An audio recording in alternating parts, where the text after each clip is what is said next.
Rritja e çmimit të naftës në vend ka bërë që shumë drejtues mjetësh të kërkojnë alternativa më të lira për furnizim. Në Shkodër, qytetarët janë drejtuar malit të Zi për të mbushur automjetet me karburant, ku çmimi rezulton më i ulët, por mbrëmjen e së njëjtës mali Zi ka vendosur kufizime të reja.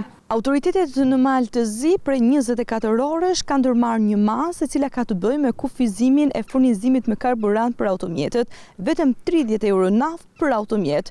Ky është masa e ndërmarrë nga autoritetet atje, e cila vjen tashmë pas rritjes së çmimit të karburantit, por edhe për të ruajtur rezervat që kanë. Dalim po s'ka leverdi me dalë se rromej 30 euro kanë bërë me shkumin të morë ndaj.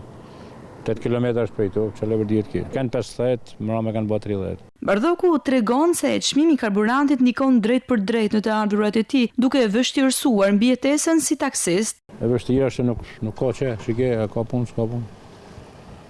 Jam të 2 orë se kam kapi njëri, për shkakun për Shkodër.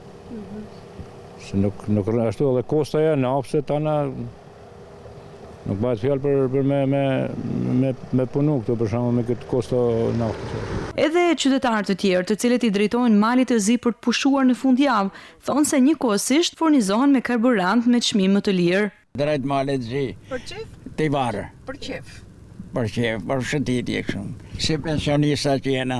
Atë po shifshim gjithë rrugës që janë rritë shumë çmimet. Karburantat që kanë sot pikat, e karburantat janë ble me çmim të lirë.